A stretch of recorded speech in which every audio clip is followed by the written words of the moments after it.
Number one is to take a short break. And I'm going to emphasize short on this one because what we're talking about is that special person or those special people in your life. And most people, even those with autism, have somebody, usually more than one somebody, who are really special to them, really important to them. These are people you can rely on. You can trust impeccably. You know that they are going to be there for you, or so you think. I mean, you're not positively sure, but you think they will be.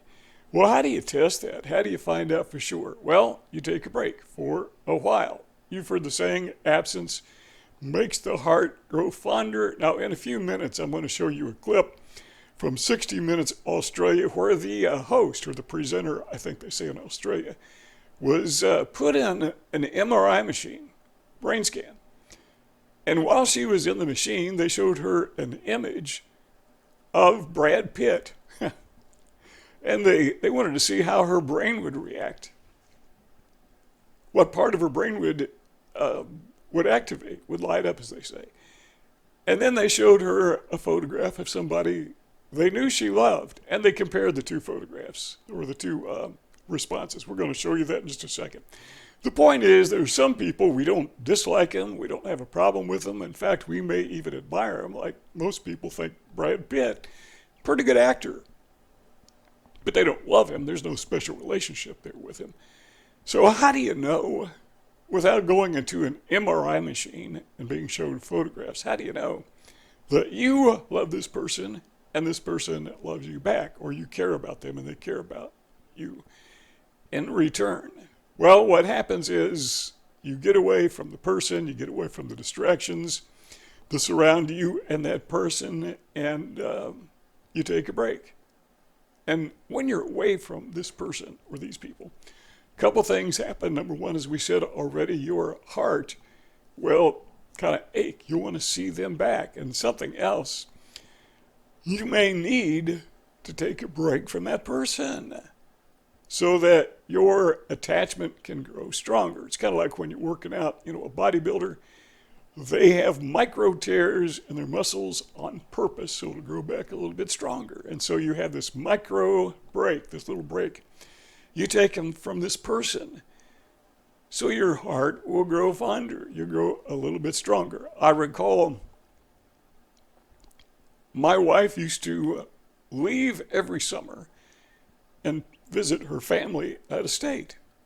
And that was like, usually 2 or 3 weeks. Wasn't very long, but we'd take a break. And she wasn't taking a break from me intentionally. I didn't want to go. And so, when she was gone, I understood more than ever how much I missed her. Now, if this was somebody like Brad Pitt or whomever, okay. If he's gone, he's gone. If he's here, he's here. I don't really care. There is no attachment. But there's something about taking that small break. As people with autism, we're so challenged when it comes to reading people, and maybe this would help. And I'm speaking here just from experience. And another experience that comes to mind, my wife used to babysit when we needed extra income, and that environment of being with little kids, preschoolers, all day long, it was kind of good to see them go.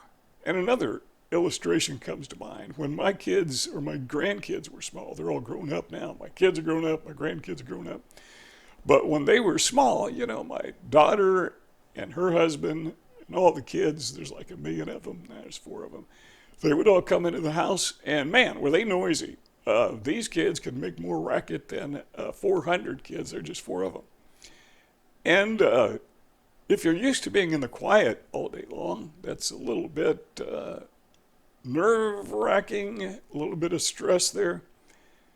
And then when they would leave, after an hour or two being in the house, that was a little bit nerve-wracking because it was so quiet. And I wondered, man, what is worse, the noise when they come in or the quiet after they leave? Both were disturbing. So that's an indicator these are people that you're fond of. Now, if this was somebody you weren't fond of, it would bother you when they come in, but it wouldn't bother you when they leave. You'd be perfectly happy to see and hear or not hear the noise after they're gone. Well, that's number one. Number two is this: consider taking a break from everyone, not just the people who are close to you, but just everybody, and get into that quiet zone. Now, if you have autism, you're probably already doing that. In fact, you're probably really good at it. But what I'm saying to get away from everybody, maybe you should get away from social media. Facebook, maybe even Twitter. Turn off Netflix if you have it. I've never had Netflix. I don't watch movies, but most people do. So I'm assuming you do. If you still have a television, does anyone even watch television, network television anymore? I don't think. Well, they do, or they wouldn't be there. The networks wouldn't be there. But just turn all that stuff off, because you have people who are close to you, people you know. But the people on social media, Netflix, television, I think of those as not analog people, but those are, what would you call them if they're not analog? They're just E people, people, or V people, people you see on the television. But they're still people. They still influence you. They still make noise. And sometimes you need to get away, not just from that one or two individuals who are so close to you, maybe more than two, three or four, but just turn out all the noise and get alone. And when you're alone, now listen to this because it's important. When you are all alone, are you listening? Who do you miss the most? When you are in the absolute positive quietness, maybe of your room, or maybe you're out taking a walk, maybe go out in the woods. I love to hike out in the woods. I haven't done it in a while, but if you could have just one person with you at that point in time, who would it be? That's one way to tell who you are attached to without going into an MRI. Number three is this: when we're trying to determine people that we can really trust, one thing we need to keep in the back of our minds, or maybe in the front of our minds, it's all about us. By that I mean it's not all about me, and it's not all about the other person. It's all about us. I know some people, they can have such an obsession with another person that they put themselves in the background. And yeah, I like to put other people first, particularly those that are close to me. My wife, my family, my kids, my grandkids. Putting them first is important, but I can't just drop out of sight completely. I've got to be there too. I can't forget about me. So it's all about us. So let's take a look, while I'm thinking of it, at this clip from 60 Minutes in Australia, and let's see what happens here. I'm in the MRI scanner where Dr. Helen Fisher has been looking deep inside my brain to see what happens when I see pictures of my son Jack. There we go. But then she tries to mess with my mind by throwing in a photo of Brad Pitt. And we'll find out what Brad Pitt does to Tara's head. Yeah. He's the heartthrob of millions and undeniably attractive. But what we want to find out is whether she finds him aesthetically pleasing or whether she gets that rush of romantic love for him. Turns out there was little activity in the part of my brain associated with love when I saw his face. You're not in love with Brad? No. This is what a brain in love looks like. And just look at the difference here in the amount of activity too. There's just so much more when you're looking at Jack. As well it ought to be. Absolutely. This is the future of your DNA, Jack. And Brad Pitt came and left. Well, number 4 is this: look ahead. What we're talking about here is cause and effect. So if you continue a relationship with this individual as a person who is autistic, if you are going to continue with this person, and you think about what it's going to be like 5, 10, 20 years down the road, what do you see? Now, I don't know about you, but I don't have, well, I'm not a fortune teller, but I do have some inclination based upon my past experience, whether or not I want to continue that past experience in the future, because, people that are close to you, you get it on. And chances are they're not going to change. They say that once you're 25 years old, your brain is fully mature. And there's not going to be a whole lot of change. So based on past experience, you think you can continue to put up with this person? And if you're more than willing to put up with them, and by the way, sometimes you have to put up with them. I'm talking about negative times as well as positive times. That's a really good sight. That's a positive sight. Now, I mentioned I don't like to turn these videos into Sunday school classes, but I mentioned a verse, I think it's in Psalms or Proverbs, where it speaks of a lamp for my feet and a light for my path. Well, a lamp for my feet, I like to point out, means to take evaluation of where you are right this very moment. This is the present. And a light for my path, that's forward thinking. That's a light that shows you where you're going. Now, I noticed in this particular passage, it doesn't say anything about a light for the past. It says a light for the path. So I don't think we're to forget the past because we learn from it. And it tells us, how good we're going to be walking down the path because we've had that experience, but it's not something we focus on. So this is kind of like I've mentioned in other verses, game theory. Game theory is, say you're playing chess or checkers or whatever, and you're trying to anticipate the other person's move and think of all the possibilities and what your response will be. Same thing in a relationship. You know how this person is, you know how they act, they know how you are, they know how you act. And having known that, stop and think of all the moves this other person can make and all the moves that you can make. And ask yourself, what am I going to do if this happens? What am I going to do if this happens? What am I going to do if that happens? And is it likely to happen? We'll touch on that at the very end of the video, one of the last things we're going to talk about. So number 4 is look ahead, cause and effect. So every effect has a cause. And if there's something bothering you, something caused it. If there's something inside of you that's lighting up your brain that's kind of like dopamine, you get that hit, there's something causing that. Cause and effect. Ask yourself, what is that cause? And if it's this other person, I think you get a thumbs up, at least that one way. And relationships, is 2 ways, but the relationship between you and this other person. And hopefully the feelings are mutual.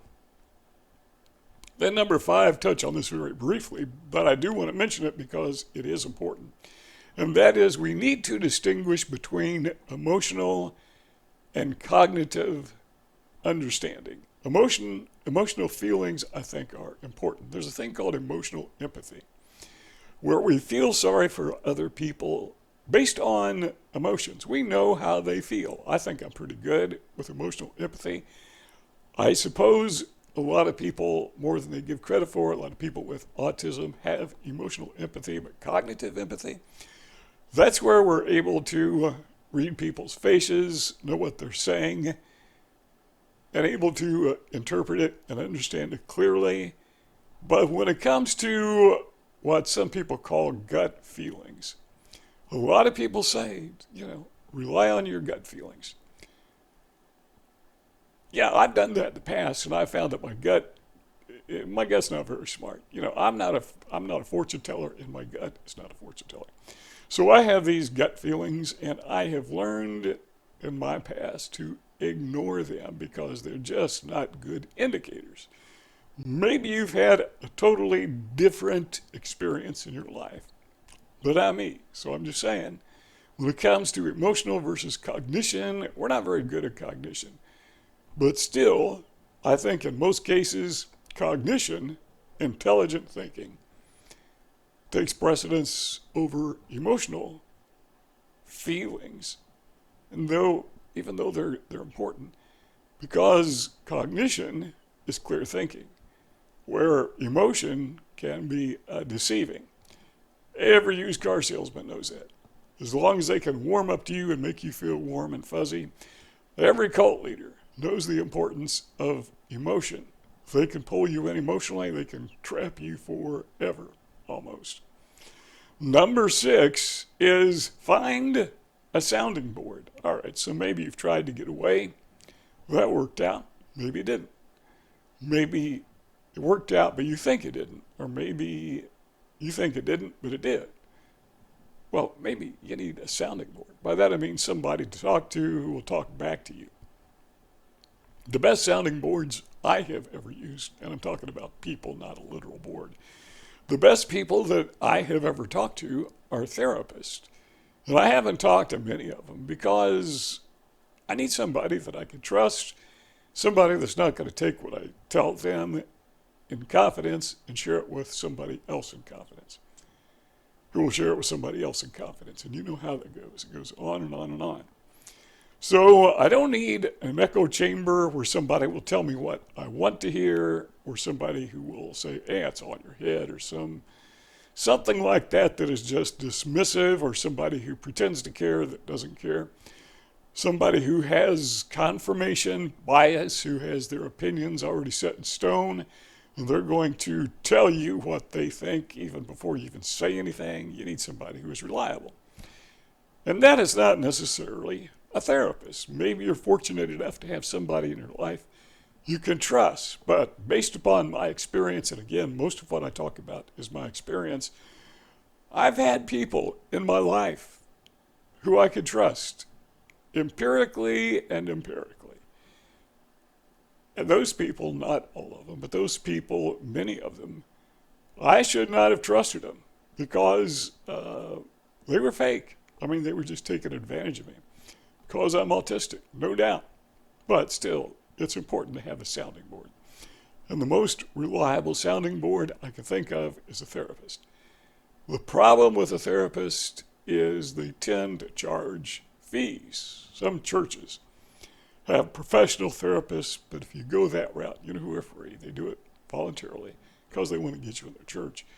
But if you take that route, make sure the therapist is truly qualified. I mean, anybody could call themselves a therapist, and they have no professionalism about them whatsoever. They don't even know what the rules are. So before you pick a therapist who is not qualified, not licensed, may give that a second thought, but still that's an option. Well, number 7 is this. Ask yourself, what matters the most? You've heard it said, I'm sure many times, that when you get to the end of your life, somebody's at the end of their life, and they look back over their life, they say, what should they have done? It's kind of like being out in the woods and wondering, who should I be with? Who would I like to be with? But ask yourself, what matters the most in my life? Now, there's a couple ways to approach this, but I recall years ago I was talking to a businessman from South Africa. He was in the United States at a wedding, and I was attending the wedding. We struck up a conversation, and he was like in his 80s, I would guess, and he was successful. He'd built a chain of grocery stores in South Africa. Not easy to build a chain of grocery stores anywhere because the margin is so dismal, but in South Africa, man, it's tough to do anything there, but he did it. He was wealthy. And as we were talking, he said, he didn't even know me. He was just using me for a sounding board. He was just talking, and he said, so what? What does it all mean? I made a lot of money. Now what? So at the time and place when he was building his business, that was important to him. But now looking back, he realizes, yeah, that was important, but that wasn't the most important thing. So ask yourself this question, what matters the most? And chances are, if you are truly close to this person and you've got that genuine feedback from this individual or group of individuals, chances are they're going to be in your mind when you stop and think about what matters the most. Those people, they're going to say matter. So ask yourself that question. Then finally is this. Honor commitments. I was in the ministry for 12 years. And during my tenure, I conducted a lot of weddings. And we would do the thing at the wedding, where they have commitments they make to each other. They make promises to each other. And at the end of it, they say, I do. Or I will, whatever it happens to be. And I used to say that's probably the most frequent lie I've ever been told. The most frequent lie I've ever been told is, I do. And when they got to the altar and they made those commitments to one another, they weren't able to fulfill them. Now, I made a commitment to my wife, and it was till death do us part. And she made the same commitment to me, and that was, I don't know. I'm trying to do the math in my head. 47 years ago, almost half a century ago. And we meant it. We made a commitment. A lot of people don't. How do you keep commitments like that? Well, I've got a suggestion for you. I hope, this is for those people who watch the whole video all to the end. A lot of people click off before they get to the end. But this is the bonus. This is why it's worth watching the video all the way to the end. Because usually at the end I have something, something that's really important to say. But how do you honor commitments? And the trick is this. The most effective way to honor commitments is to make very few of them. Give it some thought. And if you don't mean it, and you don't have the means to do it, so mean it and have the means, there's a good possibility that you're not going to be able to keep that commitment. That's why I advise people, and this is way off topic, this is why I advise people not to borrow money. If you use a credit card, man, pay that thing off every month. I pay mine off every week, if you possibly can. Don't make commitments. And the fact that people can't make commitments is why credit cards make a ton of money. Because people don't make their commitments, and so they wind up paying interest. And then if they don't keep their commitments beyond that, they pay late fees. And it's costly. So we need to think of everything in life is not being purchased on credit, not being purchased on time. But we're going to make commitments that we know we can keep, that we know we can fill. So this person in your life, is this somebody that you can rely on, you can trust on, because, that's what we're talking about. Can you make and keep a commitment with this person? And more importantly, or equally as importantly, I should say, can this person make a commitment to you and keep that commitment? And again, this is important, very important for people with autism, because we really struggle in this area. And hopefully this has been a help to you. And if so, consider subscribing to our YouTube channel. Give the video a thumbs up, leave a comment if you've got something to add, and if you would like to help us, just share this video on social media. And that actually does help us. Thank you so much for stopping by, and we'll see you all next time.